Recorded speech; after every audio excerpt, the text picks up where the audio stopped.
Welcome to Green and Red, Scrappy Politics for Scrappy People, a regular podcast on radical environmental and anti-capitalist politics, brought to you by Bob Bazanko and Scott Parkin. Welcome to the silky smooth sounds of the Green and Red podcast. I'm your co-host, Scott Parkin, in Berkeley, California. And as always, I am joined by Bob Bazanko in Houston, Texas. And I'm really excited, as much as I've really ever been on any of these, to introduce our guest. He is a really dear friend of mine for over a quarter century now. And he was also a doctoral student I was his advisor. So this is really exciting for me. We are talking today to Professor Roy Vũ, who is a history professor at the Dallas College North Lake campus.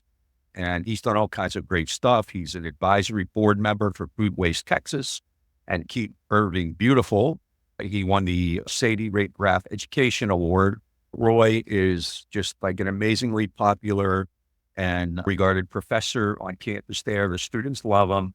He sponsors student groups and he takes them on trips, historical nature, just fantastic stuff. And he's also just a superlative scholar.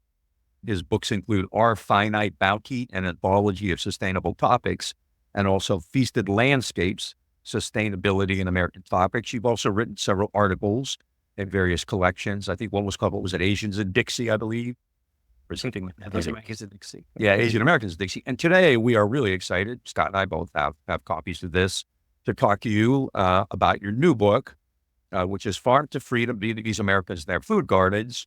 And this is a great book because it talks about the Vietnamese community in Houston, but it talks about much bigger issues like food and immigration and kind of maintaining one's culture. And also, Roy wrote a fantastic doctoral dissertation about the Vietnamese community in Houston, Vietnamese-American community in Houston, which is really important because I think not that many people know about that. And it was just a great story. And maybe we could talk a little bit about that toward the end. But Roy, he's also a great supporter of the Green and Red podcast and just like one of the best all around most stand-up people you'll ever meet. So welcome. And Scott and Roy are also good friends. So this is really cool for all of us. And I think Scott's going to open it up and then we're just going to chat. Yep. Sure. And, excited to have you, Roy. I think we've been friends 25 years, going on 25 years when we first met at a conference in Lubbock, Texas, many years ago. My first question is about the book, Farm to Freedom. And so the subtitle is Vietnamese Americans and Their Food Gardens. My first, what is the six home gardens, food gardens, and for Vietnamese Americans, both culturally, even politically, psychologically, however you want to talk about it, or however you do talk about it in the book? Okay, great. Thanks again for the invitation. It's an honor and privilege to be part of this podcast. In regards to the book, in Vietnamese Americans and the food gardens, and the title itself, Farm to Freedom. In the beginning, when I started this book project, I didn't want to necessarily mute the experiences of war, refuge, resettlement, and racialization in the United States. So I was to make sure that the traumas that they experienced from those horrific experiences would remain prevalent throughout the book. Yet at the same time, I wanted to make sure, of course, talk about their food gardens and have that forefront. And we're talking about their lives. And really, the book is about them. I just want to be forward here and be transparent. I'm not a gardener. I can't grow any living things. I can barely keep any house plants alive.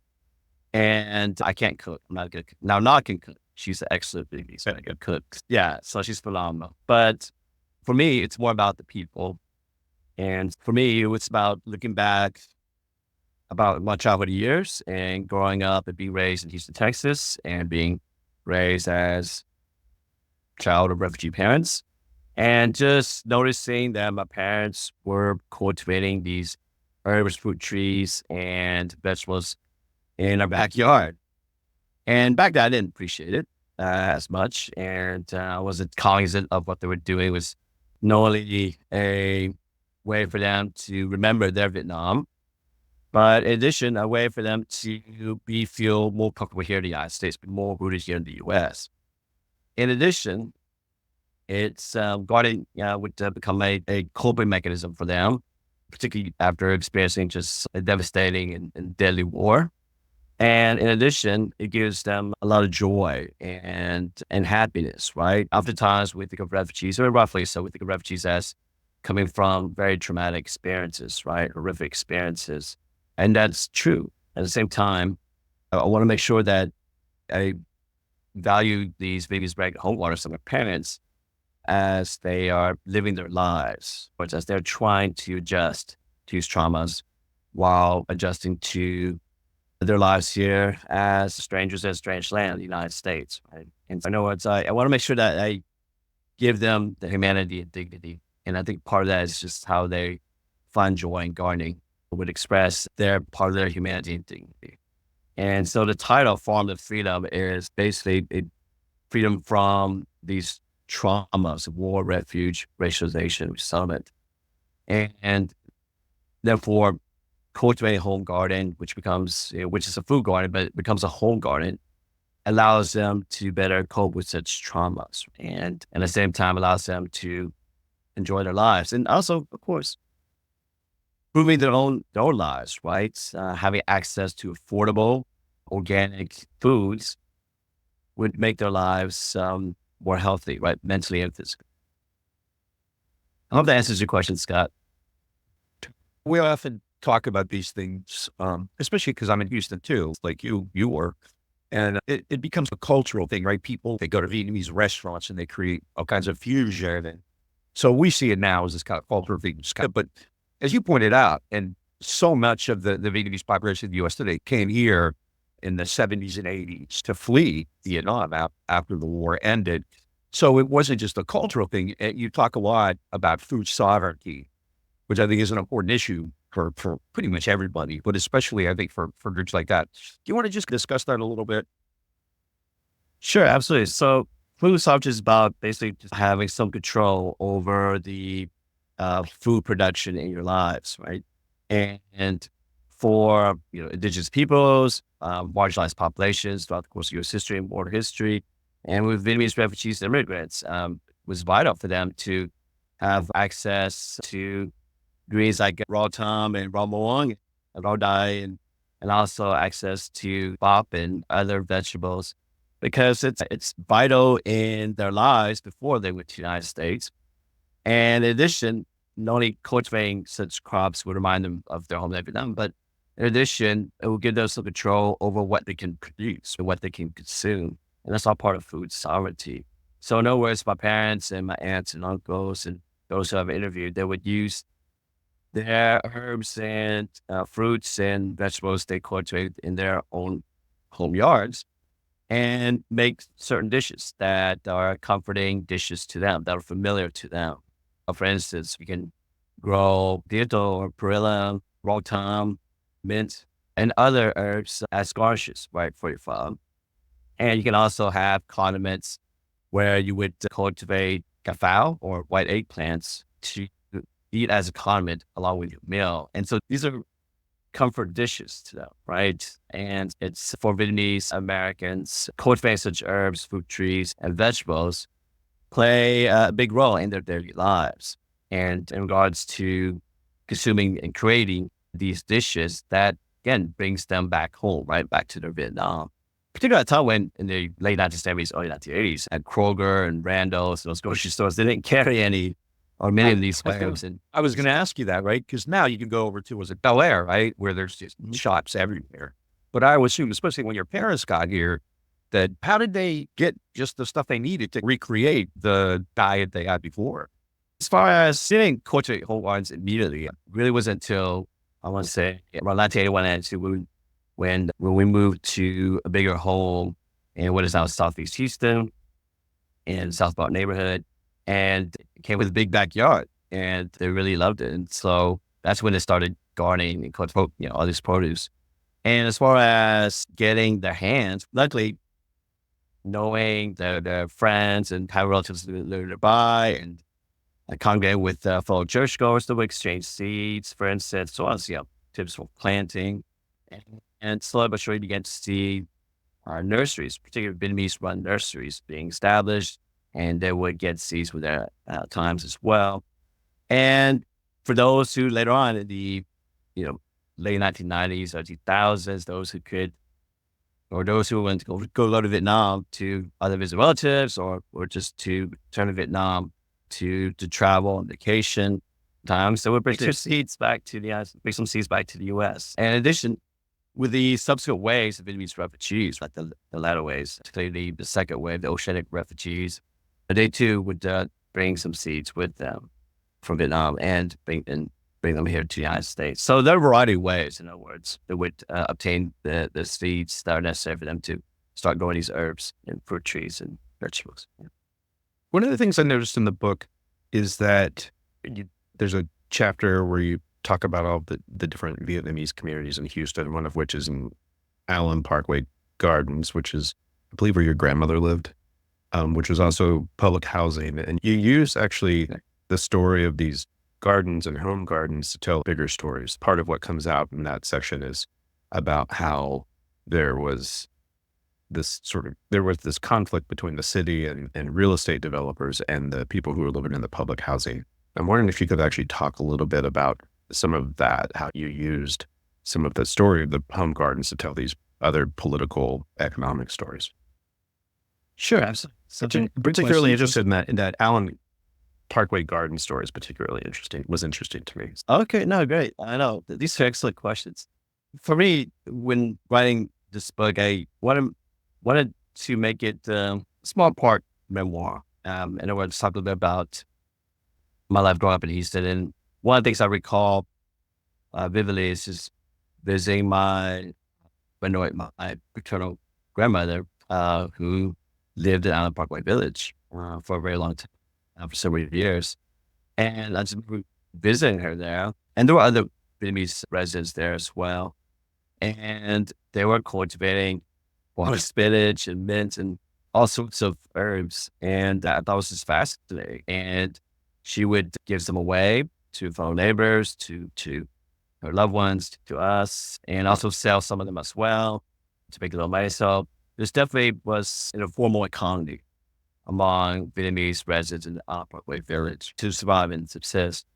And it was a sizable Vietnamese refugee population in the Allen Parkway Village. And I think historian Robert Bullard, the father of environmental justice, talked about this in his works as well, where eventually what was happening in Allen Parkway Village was that you had a public, as you mentioned, public living, as far as those who are marginalized. This was their place to live and their place to, in regards to cultivating, going back to my grandmother, cultivating a variety of herbs, a way to stake a claim, right, in their lives here in the United States. And it goes back even further, right? Go back to Robert Bullard. You have Allen Parkway Village that was gradually becoming gentrified, right, over time. And it's placed in a historic Black ward. And for Black residents out of Parkway Village, they were gradually losing their grip on having the right to remain in Allen Parkway Village, right? As real estate property dramatically increased in that area of Houston. And so fast forwarding, that was before the influx of Vietnamese and other Southeast Asian refugees coming into the United States, and then many of them making a secondary migration to Houston, and ended up living in places like Parkway Village. And so with influx of Vietnamese and other Southeast Asian refugees in Houston, many of them would resettle in Allen Parkway Village in the late 1970s, early 1980s, right? And so you have this unique dynamic, right, where you can see that you have this relationship being built between Black Americans and Vietnamese and Southeast Asian refugees living side by side in Allen Parkway Village. And there are, for what I discovered, there are video footages of some of their meetings in regards to how they could continue to advocate their right to remain in Allen Parkway Village and not be driven out of the village. So it's quite a fascinating dynamic, and it's probably another great book topic. And so the gentrification of Allen Parkway Village basically obviously had an impact on my grandmother's life and her Vietnamese neighbors as well as her Black neighbors. And she remained there till the end of the decade. And so eventually she had to move out. And so she moved out, and my uncle's house, my my dad's older brother. And that's where she would live, the remainder of her life. What is the current status of Allen Parkway Village now? You know where condos, Mega $1 million condos, right? It's like a half mile from where I live. Yeah. Oh, wow. Okay. Yeah. I didn't know. I forgot you. Okay. Yeah. I forgot you moved to. Okay. Yeah. It's because I remember the battle for that. Glenwood Johnson and all kinds of people like that were involved in it, which I think is, kind of really part of your story, right? The way immigrant communities come in and they try to retain kind of their own culture. And you mentioned that. I think that's important. So you want to retain your own culture, but there's also this element of assimilation in it. And then to kind of compound that, Vietnamese immigration is a little different. You're coming here, because you were part of this war. The United States was part of that war. And so a lot of people would say the Vietnamese were a preferred immigrant group, but way better than us. Your story is very similar to other immigrant groups, the kind of difficulties, the discrimination, the kind of economic problems. So how much of that does that contribute to the need to create things like gardens as a form, not just a place to get food, but also to create this community, to have this kind of support and security? Well, and the excellent question. It's in regards to, the gardens. I mean, the gardens can serve as not only, of course, as places where they could grow and produce necessary food items for a healthy lifestyle. But in addition, it creates a good sense of community as well. And for Vietnamese refugees and immigrants, whether it be Allen Parkway Village or one of the current 6 so-called Vietnamese villages in Southeast Houston, despite their subpar living conditions and dilapidated condo buildings, they would be very resourceful and use whatever limited space and whatever reusable items they could utilize to cultivate a home garden of their own. And as a result, you have in whether it be Allen Parkway Village in the past or the current Vietnamese villages, Southeast Houston, you have a lot of people growing individual gardens, but you also see, for instance, in Saigon Condo and Tan Tam Village, gardens being cultivated in, the middle of their public green space, shared green space. So it becomes a community garden. Right? And as a result, you have Vietnamese villagers creating these community gardens or micro farms. And sometimes they would try to do limited spaces. They would try to use whatever open lots that are available, right? Even if they're not aware whether such lots are carefully managed and run by the city of Houston. And so they have got into trouble in the past for what I call renegade farming or renegade gardening, where they used the Sims Bayou in Southeast Houston to cultivate banana trees and herbs and all sorts of fruit trees. And fortunately, one of the people who lived in Southeast Houston, not part of the village, basically informed city officials that, hey, there were these Vietnamese villagers growing an array of fruit trees and herbs and along Sims Bayou. And unfortunately got in trouble for that. And it's sad because these are people who, don't always have the means to buy whatever groceries they wish, right?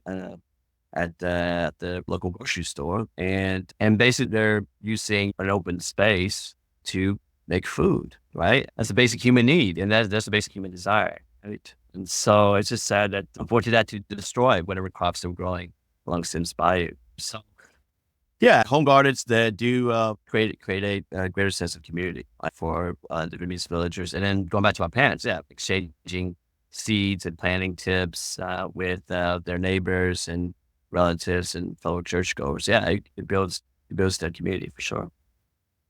You have a chapter called Global South Meets New South, where you talk about Vietnamese culture and cuisine intermingling with Southern culture and cuisine. And I'm thinking about Allen Parkway Village, where, I think the numbers change over the years, but at one point it's predominantly Black, and there's a number of Latino and white residents as well. Could you talk about some of that intermingling, both either the foodways or just the communities and culture just in general?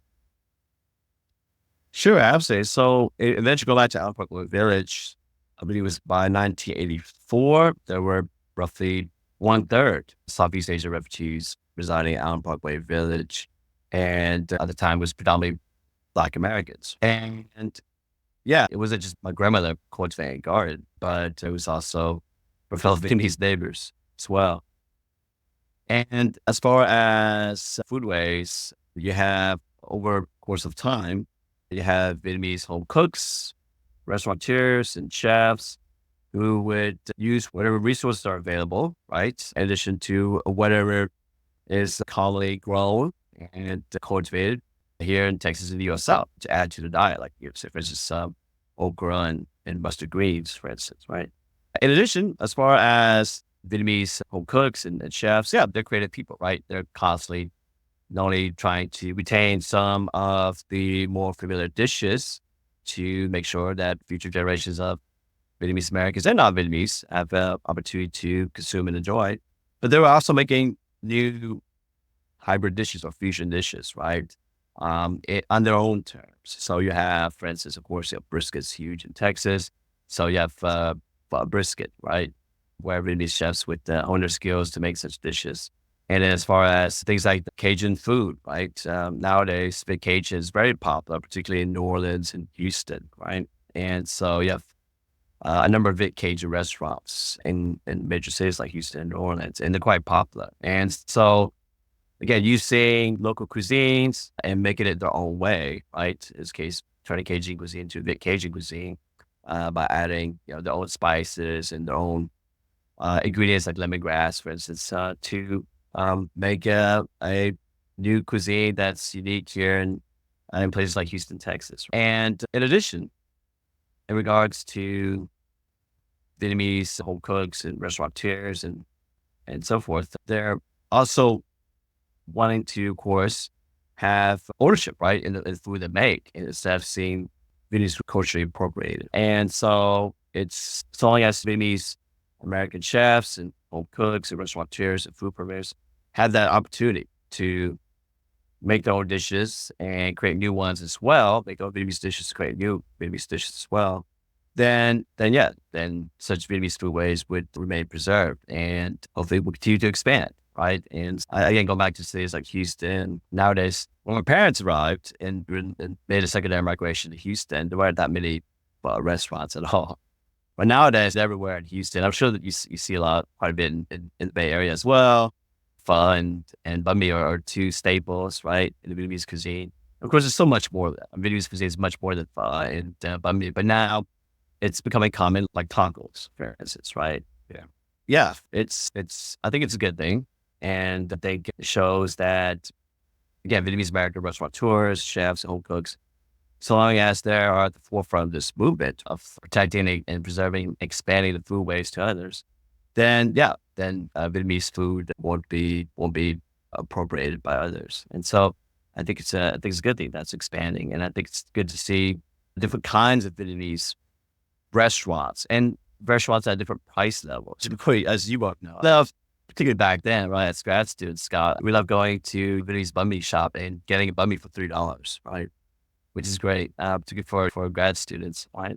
But at the same time, looking back, I'm becoming more fully aware that for the Vietnamese restaurant owners, for instance, banh mi shop owner, particularly rising food prices, I think if it's possible, we have the means, then it's fine to pay for a good Vietnamese sandwich, pay $6, $7, $8 for one, right? Instead of just paying $3. In other words, there's this, fortunately, this connection. This goes back to Vietnam War too, right? And Bob has written this really well, Masters of War and his other works, that, unfortunately, in the West and here in the United States, we expect Asian foods, particularly Vietnamese food, to be cheap, right? And that connects with how we cheapen Vietnamese lives, particularly during the Vietnam War, right? And the whole body count thing, right? And so it's awful. It's racist and everything. And so there's this expectation that Vietnamese food should be cheap. And that's really unfair to, again, Vietnamese-made home cooks, chefs, restaurant owners, etc. And so, in other words, it could be a Bay Area thing, but you're doing especially good quality Vietnamese and other food like that. Cheap is not a word you get with eating out Bay Area. And then, as far as, Houston and Dallas, it's just, there's still some good banh mi shops that you can find in South Houston, for instance, where you can get a sandwich for $4.50, really good for $4.50. But at the same time, if such mom and pop restaurants, which are usually the best, by the way, right? mom and pop going to bar restaurants where they take cash only. Yeah, if they need to charge them more to make a decent living, like $5-6 for the banh mi, then if you have the means, then yeah, go ahead and spend that extra dollar or two and help out the local family-owned business. Yeah. But yeah, the point is, it's just unfortunate. It goes back to the Vietnam War again, right? Where Vietnamese lives are considered cheap and disposable, right? And that ties in with how over the years we view the value, for instance, Vietnamese food, right? And Vietnamese foodways, right? And why is French cuisine considered appropriate to be expensive in comparison to, say, Vietnamese cuisine? So it's just, and I think it's good that as far as Vietnamese-American chefs, restaurant owners, and home cooks, etc., they're creating so many new dishes and maintaining traditional ones. But in addition, they're creating different kinds of restaurants with different kinds of pricing points, right? To cater to customers, whether it be college students or those who can afford to spend a little more, cater to customers who are willing to spend a few extra dollars, right, to eat a good Vietnamese food. Hope that answers your question. Okay. When I first got here, there was a place near campus that a banh mi was like $1 a quarter. Wow. It was nuts, yeah. And I think it was probably gone by the time you got here. And I had never, actually, I don't think I'd ever had Vietnamese before I'd moved to here. So that was fascinating. I mean, $1 a quarter for these sandwiches, man. It was fantastic. Yeah. I remember long ago when we were talking about this long ago, it was, interesting because before my grandparents came over from Sicily, and like in my town, everybody had a garden. And I think it started, and I think a lot of immigrant groups do it the same way, right? It's just, it has an economic purpose too, right? It's so much easier to grow your own food. My dad had a little postage stamp in this amazing garden, and it's all summer. We were like vegetarians, eating from it. But then there's also a tension there, I think, at least in Italians, because there's a kind of a conflict actually between Italian and Italian-American food, right? And the Italians kind of, I think, often look down upon us, right? Was there any kind of conflict even within the Vietnamese community?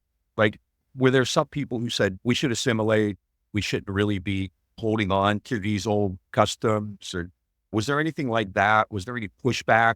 Or did that you mentioned before, using space, open space for gardens, which immediately made me think of the old idea of reclaiming the commons, right? Was there any pushback either from official sources who were trying to create assimilation, or even within the Vietnamese community? Was there any kind of a clash between people who said, don't do that, we're in America now? No, that's a brilliant question. Yeah, as far as the first wave, going back to the first wave of Vietnamese refugees that in 1975, when we started in the United States, the U.S. government, by design, tried to make sure that the Vietnamese refugees were dispersed as quickly as possible throughout the contiguous U.S. And of course, that didn't happen. Thousands of Vietnamese would make secondary migrations to reconnect with their family members and relatives, right? And move to states like California, Texas, and Louisiana for a variety of reasons, right? And so there was pushback against the U.S. policy in that regard. And then as far as among Vietnamese Americans, right? Yeah, there's some.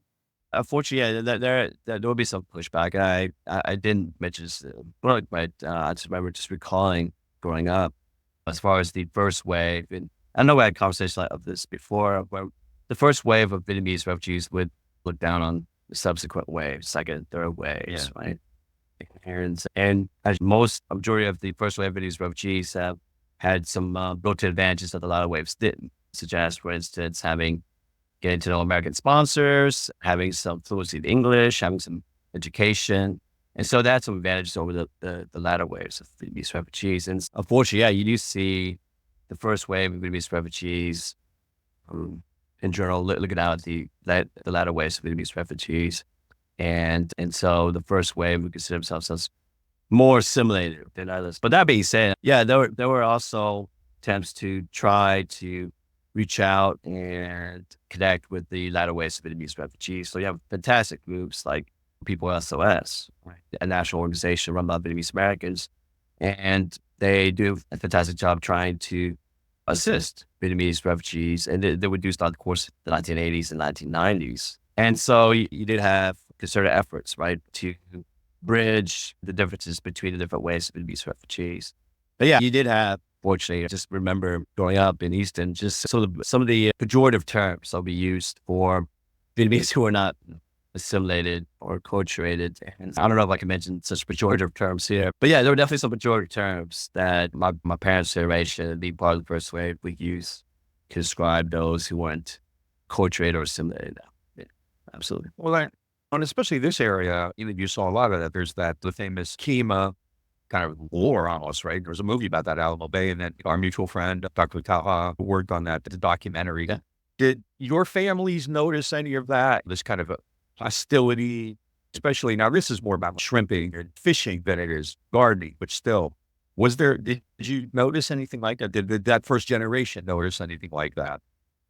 Yeah, my parents were aware of what was going on in places like Cuba and Seabrook and on to the Gulf Coast, and they were terrified as well. And it was just a very ugly time period for Vietnamese refugees living in Texas. And did anybody accuse you of eating dogs and cats? Okay. It's just an old Asian trope, right? Yeah, it's another Asian trope. But no, I remember growing up as a kid being bullied and having non-Vietnamese kids asking me that question. Does your family eat dogs? Does your family eat cats? First, when Trump and Vance first brought that up, I thought about it as a racist trope against Asians, less Haitians. Oh, yeah. No, you're both absolutely right. Yeah. And yeah, it's just, looking back, it's just awful. Awful what kids would say to other kids, right? In this case, to Asian kids. And then you also wonder, when did they learn that from? So perhaps they learned it from their parents, right? And so it's just really awful. And and then as far as going back to, as far as the whole ugly episode with the Ku Klux Klan and the attacks against the Vietnamese shrimpers, also funny experience for many. But as far as it is ties into what I'm currently have started working on, Vietnamese-American Gothic, sort of Vietnamese nationalism in the U.S. South, and that is that I'm sure both of you have seen footages of this, and then it's in documentaries like Cedra, where you have Klan members and nativists hoisting Confederate flags, right? And of course, flashing weapons as well, sending threatening messages to your fortunate Vietnamese refugees. But fast forward to January 6, 2021, and I'm sure you noticed this too, as both of you guys are astute Vietnam War historians, just the prevalence of South Vietnamese flags, 3 red stripes and black yellow background, being hoisted next to Confederate flags. And so it's just, I just remember seeing such images as this being very jarring and awful, of course. So it's not too long ago that those who hoisted Confederate flags were attacking Vietnamese refugees, but now you have unfortunately, some of these more conservative, nationalistic Vietnamese who would join the January 6th insurrection. You had mentioned that in some of our kind of pre-conversations about this interview, and so I had a follow-up question around that. I know that there's an element of the Vietnamese community which is anti-communist and identifies probably more with the far right. Were there actually Vietnamese right-wing groups participating in January 6th or individuals? Yes. The people who hoisted the flags on January 6th, were they actually Vietnamese, or were they some of just the white Trump Proud Boys or Oath Keepers or whatever? Yeah, there were some Vietnamese Estonians. I think one of them was, I remember wrong, Bob, was working for HPD, he's the police department, am I right? And he was Vietnamese back, and he got busted for participating in the January 6th insurrections. Yeah, sad to say, but I hate to say it. HPD for folks, Houston Police Department for the audience. Yeah, sorry. Yeah. Well, you got me in trouble. You taught me a couple delicate phrases to use in Vietnamese. And Scott and I were at a rally one day, and there was a Vietnamese cop who was giving us a hard time, and I dropped him. Oh, no. They actually had to hold him back. Oh, my God. Okay. It's one fault I asked you for. So both of you guys are safe. No physical harm. No, there's a lot more about that. I asked one more related question, because I find this ironic, right? Because these groups come here and they, for lots of reasons, culture and economics, right, create their gardens, and I saw that. And now what you have is this, and a lot of people look down on us. I'm sure it was the same, probably more so with the Vietnamese, like the Italians, right? All these kind of pejorative terms and things like that. They're growing their own food and they don't want to be Americans and they don't want to go to Kroger's and things like that. But now what we have is people who are bragging about that, right? Oh, we have a farm to table restaurant, or we grow our own stuff in the back, right? And I would assume, if you notice that, is that part of the Vietnamese culture now too, with Vietnamese restaurants, especially here in Houston, right? Is there a return now to that idea? Yeah, and probably less than Italians and Italian Americans, in the sense that for Vietnamese refugees, I'm not saying there were no one to the United States. In 1975, 76, so on, most Americans did not want Vietnamese refugees to be settled in the United States. But thanks to civil rights activists, right, Black civil rights activists, they would sign petitions to support Vietnamese refugee resettlement in the U.S. And thanks to people like Muhammad Ali to visit Vietnamese refugee camps in Hong Kong. And so, yeah, it's just, and so thanks to them, just looking back at U.S. history, as far as the Italian immigrants who immigrated to the United States, and particularly in the late 1800s, early 1900s, gosh, there was even more xenophobia and nativism back then. And you had Italian immigrants being lynched, right, in the South. And so for Vietnamese, we didn't necessarily had that violent of a backlash that, yes, the Vietnamese refugees had to face their own racial discrimination and violence. And so as a result, there isn't much of a discord or schism between, say, Vietnamese-Americans who want to be quickly assimilated or acculturated versus Vietnamese-Americans who want to cultivate gardens and common spaces. Because in part, you have the whole concept of farm to table, right? It's always been ingrained in Vietnamese culture. My parents never call it farm to table or whatever, garden to table. They just call it, hey, I'm just growing fruit. That's it. Growing affordable produce in my backyard, right? And yeah, so there's that much of a pushback or backlash against those who would cultivate gardens. And so I think, luckily for my parents' generation, the second generation, and the upcoming third generation of Vietnamese Americans, they've always embraced the idea of cultivating all these herbs, fruit trees, and vegetables in their backyards, and some in the front yards as well. They also embraced that so-called farm to table concept. So there wasn't that much pushback. And at the same time, there wasn't that much a dire need to assimilate or acculturate completely. I like the Italian-American experience in the late 1800s, early 1900s. I just have one food question, and then we could. I don't know if Scott was gonna. I have one more question about the book, but then I have some questions about Vietnamese-American Gothic too. Yeah. Well, you ever wonder something? Now, you mentioned at the beginning, you said you can't garden, right? And do people like a younger generation, are they maintaining these cultural traditions of home gardens? Because I know, like, I'm older, right? So my friends all still have gardens, and even I have like nieces who are probably in their 30s and they grow like tomatoes and peppers and stuff. Is that kind of still common with kind of the younger generation? Or are they saying, no, that's the old way of doing things? No, it's great that, that's awesome that they still cultivate your own tomatoes in their backyard. Yeah. I have a young cousin, Tina, whom I included in the book. She started cultivating her own food garden during the early days of the COVID-19 pandemic. And she fell in love with it. And she learned a great deal from her uncle, our uncle, my dad's older brother. And so, yeah, she got a lot of gardening tips from him and started growing her own garden.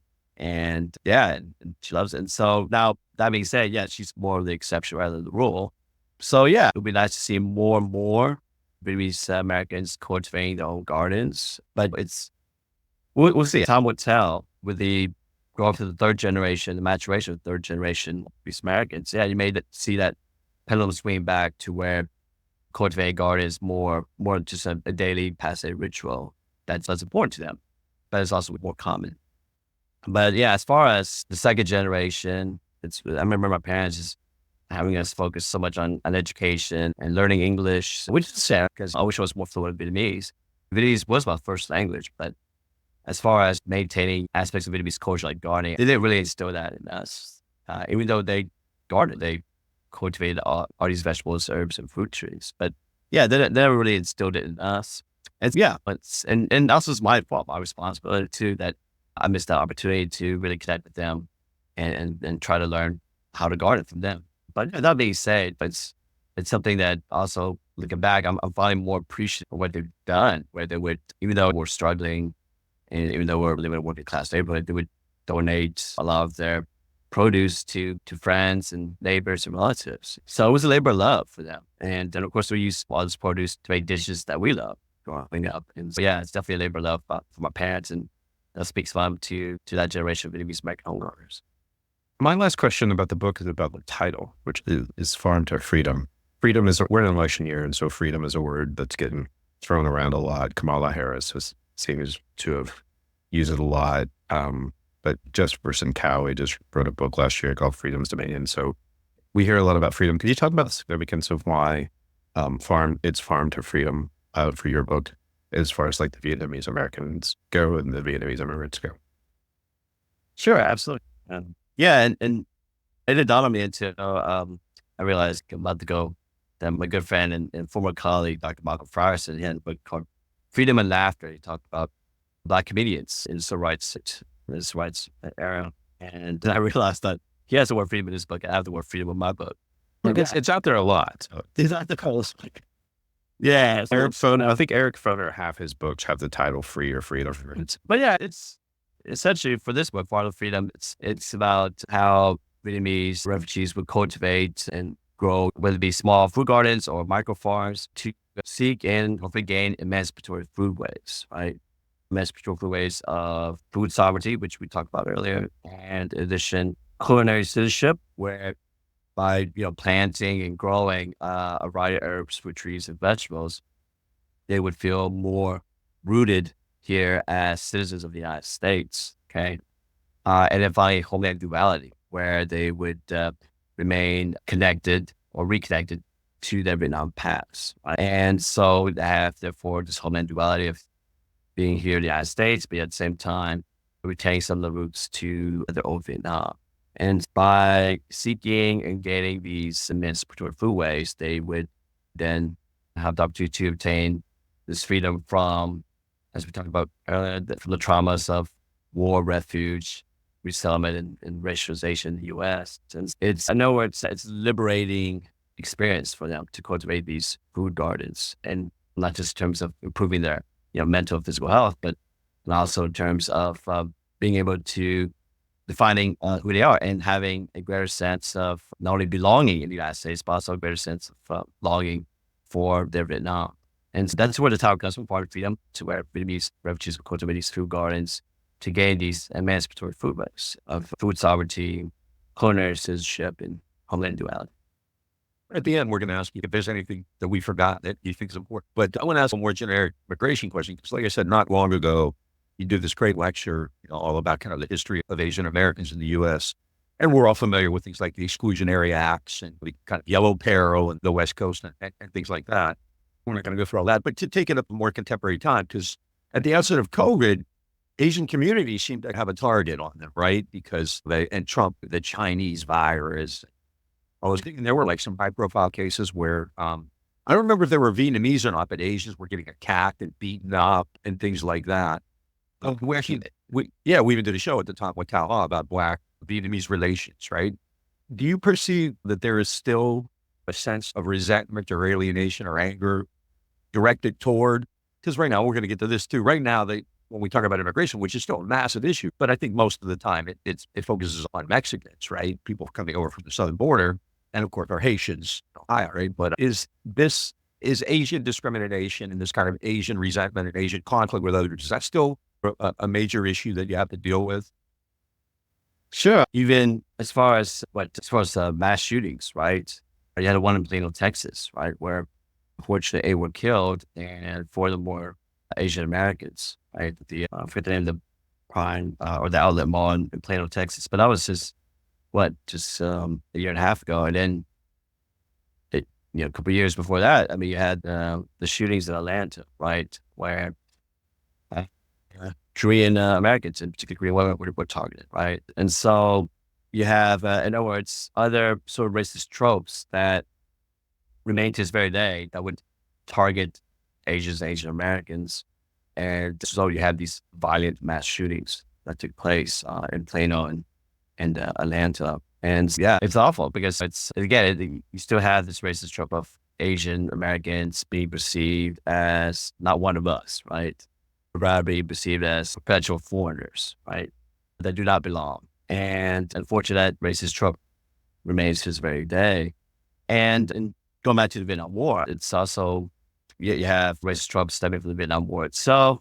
And this as well as anybody, nativists, Texas and elsewhere, would say, why would we bring Vietnamese people here in the U.S.? I already see them in Vietnam. I don't want to see those, the G word, right? Here in the U.S. as well. Why are they re-traumatizing my horrible experience in Vietnam, right? Yeah, and to add another layer of tragedy here is that and a lot of, even I try to convey, as far as immigration issues, I try to convey this, what's been happening, particularly since 20th century U.S. foreign policy, and it is that immigrants and refugees don't just show up here in the United States. You have this long track history of U.S. getting involved around the world, right? And get involved in Vietnam, for instance, and Cambodia and so forth. And as a result of the Vietnam War, for instance, you have massive exodus, right? Vietnamese refugees, as well as later on Cambodian and Hmong refugees. In other words, really, as I tell my students, you have to look at the bigger picture. And that is, the U.S. was there, so therefore we are here. It's not, the U.S. doesn't exist in a vacuum, right? The U.S. is isolated, right? U.S. foreign policy helps to drive mass immigration and mass exodus and mass refuge. And same could be said with the mass number of immigrants and refugees, right? Coming from Latin American countries, because the United States was over Latin America. Or Muslim countries, to be real. Yeah. So you have Afghan refugees, right? And so they're trying to adjust to their lives here in the United States. Those who were fortunate enough to leave refugee camps, right? And so, And this may just be a grab, but it struck me like with this recent really ugliness about Ohio and the Haitian, immigrants there, that the thing they picked upon was food, right? And I remember hearing people like Vietnamese eat rats. I heard that common trope, right? Yeah. Somebody went to Vietnam, did they eat rats there? That thing or whatever. Do you think there's a purpose to that, to make people seem more un-American, like the way you eat defines who you are? Yeah. And as far as, the whole idea of eating dogs, cats, rats, that racist trope has been around for such a long time and sadly continues to be paraded around today, right? And it's the, I suppose, such racist tropes carried forth by those who are in power and those who had the preview of being given the benefit of the doubt as being true-blooded Americans. So they're defining how others consume food or how others eat. And it's oftentimes stated in very ugly, blatantly racist ways, right? Like when you mentioned eating rats.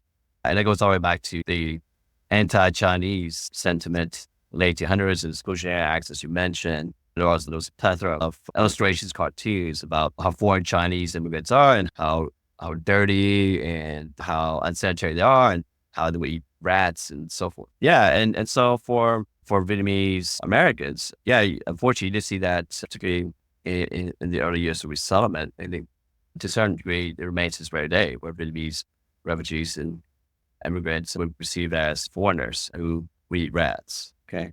But at the same time, going back to the book, I assert that for Vietnamese Americans, whether it be being a home cook or whether being a chef or restaurant owner, that they would play an active role in trying to establish what we eat on our terms is who we are, right?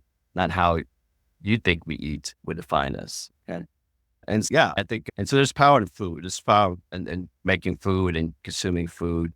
And I keep thinking back to Anthony Bourdain, the late great Anthony Bourdain, and his shows and essays. And so, it's food democratizes us, right? Particularly if you say have something like a potluck dinner where everyone has a seat on the table and can bring his or her own dish. And if they choose to do so, describe and explain that dish and share it with others. And so food helps us to democratize the setting. And so I think that's why when you have a shared repast with friends, family members, and loved ones, even strangers, it connects us, right? And so food plays a pivotal role in connecting all of us. And again, it levels the playing field, right? And so as a result, such racist tropes as, Vietnamese eating rats, obviously they're designed to make sure that we don't get to sit at the table and share a meal with others. And so I think it's vital that we, make sure that we recognize and honor these Vietnamese home gardeners or food gardeners and food makers, and make sure that they're at the forefront of such foodways that are important, not only to me, but also to non-Vietnamese people as well. As for a long time, Thailand food was looked down upon in the U.S., right? But now it's become it is popular, right? And of course, they be careful that the pendulum swing where there's too many Olive Gardens or too many of those places, right? That appropriates Italian food. But absolutely, it's thanks to Italian food gardeners and farmers and cooks that help not only truly define Italian food, Italian cuisine, but make sure that it is preserved and protected and expanded in the United States. It's a dehumanizing thing too. I know, my godparents and people like that would have it wasn't unusual for them to have a goat in the backyard that they would honor. And they would eat. I remember as a kid bringing weird stuff in, like eel and all kinds of stuff like that. But it was also a way people could be dismissive. Oh, that's just peasant food. They wanted. So it seemed like a way to dehumanize people too. Yeah. No, you're absolutely right. Especially when you get into talking about eating dogs and cats and rats. Yeah, that's. Yeah. And Yeah. when you heard that, how did that affect you when you heard that story come out? Because obviously, if you have any sense, it's not true, right? You don't need to Google it. You just know. But obviously, tens of millions of people believe it. Like, how did you feel when you heard that?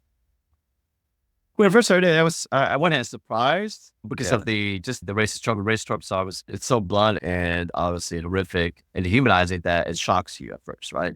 At the same time, it's not surprising at all because you see such racist tropes throughout the course of U.S. history, unfortunately, right? So yeah, when I first heard it, on one hand I was surprised, but on the other hand I wasn't. At one hand I find it comical and in disbelief, but then I was realized, okay, like you said, tens of millions of people believe that, and it's just. And it's sad and it's awful. And folks who believe that, you wonder what makes them embrace such racist tropes, right? And so it's mind-boggling. Yet at the same time, you wonder, okay, what external factors or conditions have conditioned them to embrace such racist tropes? And it's not to justify their words or actions whatsoever, but to gain a better understanding of how such racist tropes are made by such racist folks, embraced by such racist folks. Yeah, we have to determine or we have to figure out why they would embrace such racist tropes, right? And go back to 1800s America, right? And of course, this trope remains to this day. Immigrants are taking away all of our jobs, right? These systemic immigrants are taking away our jobs and lowering our wages and spreading diseases. And yeah, but yeah, it goes back to fear mongering, right? And it goes back to those who are in power will use such fear mongering to maintain power or increase their power, right? And so yeah, it's just, you mentioned tens of millions of people. Yeah, it's a lot of those folks are average everyday American citizen. And so why would they believe such ridiculous things? I think about Orange County, which is the largest Vietnamese Southeast Asian community in the U.S., which is fairly conservative, but Republican voting. And I remember during the Trump years when Trump and whoever else the Trump administration was cracking down on immigration, there were Cambodians and Vietnamese who had been here for a long time but didn't have documentation, were being deported, were being detained and deported. And I'm wondering if the behavior there's where we see Trump and Vance talking about this, saying the immigrant rhetoric. It's definitely catching on with someone because they keep talking about it. It's ranked as one of the top 3 issues to many voters. But within particularly like Orange County or communities like that or in Houston, is that rhetoric turn people off or do they buy into it as well? You mean among Vietnamese Americans? Yeah. Okay, we talked about this before too, and then as you're fully cognizant of this, yeah, it's sad, but there's the Cuban American community. There's this divide or this schism between the older generation of Vietnamese Americans and the younger generations. And so you have the older generation of Vietnamese Americans who would listen to Vietnamese radio stations and TV news outlets, Vietnamese TV news outlets that tend to be much more conservative. And then on the other side, you do have younger Vietnamese Americans, even those of the third generation, younger myself, embracing more progressive Vietnamese organizations like Pivot. And yeah, so you have just, Vietnamese American organizations like Pivot doing, fantastic work to undo the damage that these conservative Vietnamese TV and radio stations have done in terms of misinforming Vietnamese Americans. Yeah, they're doing a courageous job in trying to dismantle all this myth making, right? And all this misinformation that's being put out there by these conservative TV and radio stations that have millions of listeners and watchers. So yeah, it's an uphill battle, but it's encouraging to see this organization like Pivot doing a very difficult job of informing the Vietnamese American population. And yeah, it also goes back to another Houston story here. And Bob, I'm sure you've heard of this too. It's Nguyen Huang Lee, who in the midst of intermediate days after the murder of George Floyd, decided to, out of his own money, pay for their billboard advertisement that would state Black Lives Matter and we studied in Vietnamese as well. And unfortunately, he received enormous backlash and even death threats from conservative members of the Vietnamese community in Houston and elsewhere too. And they threatened his family, they threatened his business. They would even go on Yelp to give his business bad reviews. So his life was turned upside down just for doing the right thing. So, Is there a history of conflict between like Black community and Vietnamese community in Houston? yeah, particularly in the late 80s and early 90s. And you have, for instance, in regards to racist tropes, right? You have, for Vietnamese, say, for instance, store owners, they would buy into such racist tropes that Black customers cannot be trusted, right? And that Black customers are more likely to commit petty crime in your store, right? And so as a result, there was a great deal of cultural misunderstanding that led to, unfortunately, some violence where some Black customers were shot and killed by Vietnamese store owners. Okay? And this happened in the late 80s and early 1990s. Now, thankfully, It's very similar to what was happening with Black and Korean communities. There were a couple shootings in New York at a little kind of convenience stores too, where the community they had once been like owned by Jewish community, then they become Italian, and now they're hooligans are owning these, and Blacks became the target. You mentioned Pivot, which I think is an important group too. And when I found out about that, because one thing I've noticed in my community, because I'll go back to Ohio a lot, and they complain a lot about immigrants, right? The Mexicans in Ohio, like where I am, especially. There's 3 Mexican restaurants. And there's no Mexican food. But the thing I always say is that's our grandparents. And so what really I find most disheartening is like, not just people younger than me are caught up in this frenzy of blaming immigrants. And it seems like the Vietnamese-American community has gone in a different, more progressive and hopefully more optimistic direction.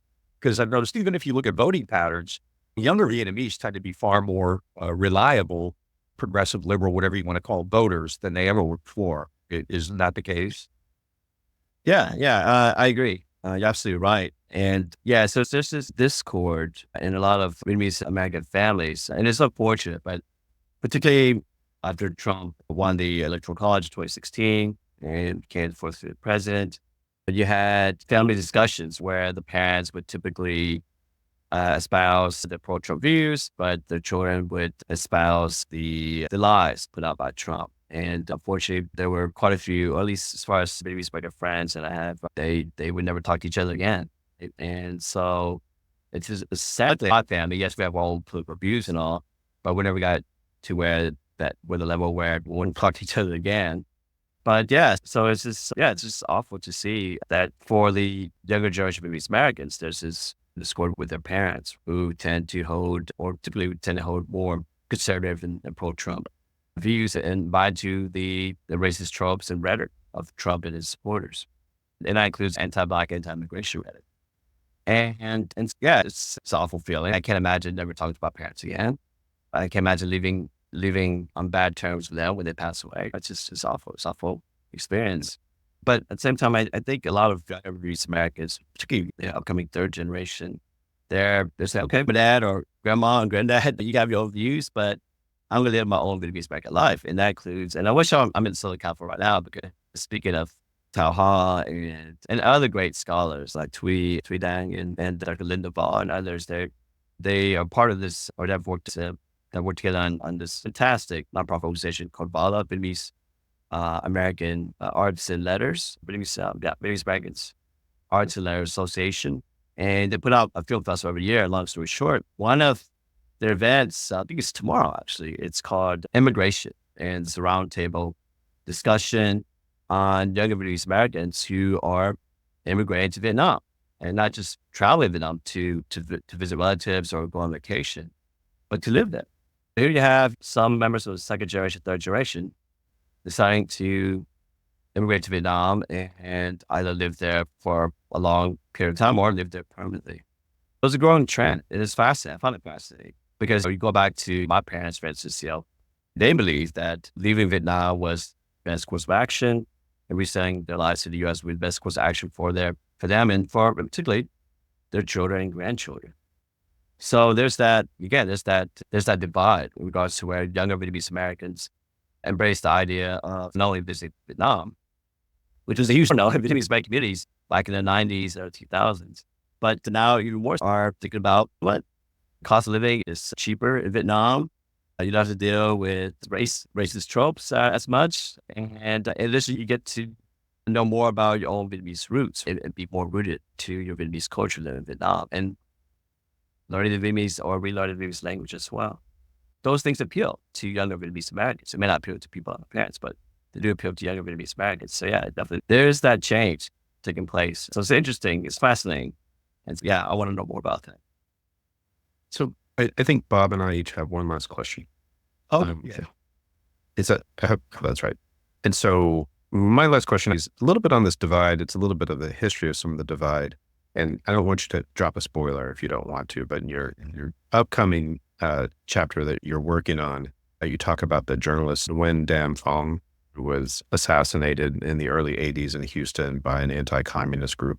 There's 4 or 5 journalists who were actually left-leaning, espouse progressive ideas who were killed by right-wing Vietnamese groups. I'm wondering if you could talk a little bit about Nguyen Dam Phong, as much as you want to. I don't want you to drop any spoilers for the new. No, another brilliant question. I'll be happy to share it. And thank you for raising this question. And it's a very important question because it is close to home, figuratively and literally, because Nguyen Dam Phong was shot and killed in front of his front doorsteps, just 5 houses down, 6 houses down from where my parents currently live. And so it's, yeah. And it's, and as we first in the past, you have documentaries like Terror in Little Saigon that takes a look at the murder of 5 Vietnamese journalists in the 1980s, one of them being Nguyen Dam Phong. And unfortunately, received a huge backlash among Vietnamese Americans because it portrayed Vietnamese Americans in a very negative way, right? Whereas the way I see it, it's important to talk about these murders and these murders that happened within the Vietnamese American community, and yet the perpetrators, the murderers, got away with it. And you have these groups, as you mentioned to me, groups like K9, right?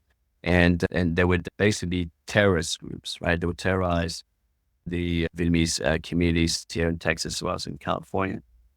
And they would vandalize and send death threats to any Vietnamese journalists who criticize their organization or criticize the front. And yeah, for Nguyen Dam Phong and others who were critical of such ultra-conservative Vietnamese nationalists, the lives were in jeopardy in the case of Nguyen Dam Phong. They were murdered. And I remember talking to their sons during the production of Terror in Little Saigon.